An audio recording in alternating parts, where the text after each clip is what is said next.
ఇక ద్వాదశ రాశుల వారందరూ కూడా పాటించడానికి వీలుగా ఉన్నటువంటి పరిహారం ఏదైనా తెలియజేస్తారా? ద్వాదశ రాశుల వారికి పరిహారాన్ని కనుక మనం గమనించినట్లయితే 12 రాశుల వారికి కూడా ఈ రోజున మేషరాశి నుంచి మీనరాశి వరకు కూడా తప్పనిసరిగా ఈ రోజున అవకాశం ఉన్నట్లయితే తమ తమ వ్యక్తిగత దైవాన్ని ప్రార్థించుకోవడంతో పాటుగా ఈ రోజున దత్తాత్రేయుడికి సంబంధించిన శ్లోకాలు కానీ, శ్రీదత్త శరణమ్మ అనే శ్లోకాన్ని పఠించడం కానీ, దత్తుడికి సంబంధించిన దేవాలయాలు, దత్తుడి అష్టోత్తరాలు, శతనామావళి ఏది వీలైతే అది చేయడం, అవకాశం ఉన్నప్పుడు లేనట్లయితే మీ యొక్క ఇష్టదైవాన్ని యథాప్రకారం చేసుకుంటూ ముందుకు వెళ్ళడం, ఇవి చేసుకోవడం బట్టి చాలా వరకు అనుకూల ఫలితాలు అనేవి ఏర్పడతాయి. ఎప్పుడు కూడా మనం చేసుకునే ఈ యొక్క రెమెడీస్ ఏదైనా కూడా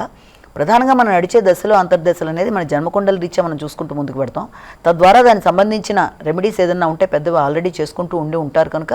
గోచార రీత్యా ఎదురవుతున్న చిన్నపాటి సమస్యలు ఏదన్నా ఉన్నా ఇది అందరికీ కలిపి కామన్గా చెప్తున్నావు కనుక అందరికీ తమకే వర్తిస్తాయని అనుకోకుండా తమ వ్యక్తిగత జాతకాలతో కలిపి చూసుకుంటూ ముందుకు పెడుతూ ఏ రోజు చెప్పిన పరిహారం ఆ రోజు శ్లోకాల రూపంలో కానీ, లేకపోతే వినడం కానీ, చేసుకోవడం కానీ, ఇంకా అవకాశం ఉన్నట్లయితే దేవాలయ సందర్శన ఏది వీలైతే అది మీరు చేసుకుంటూ ఆధ్యాత్మిక భావాన్ని బలపరుచుకుంటూ ముందుకు వెళ్ళినట్లయితే ఎలాంటి సమస్యనైనా అధిగమిస్తూ ముందుకు వెళ్ళడానికి ఇది ఒక మనోబలాన్ని పెంచుతుందని మనం భావించాలి.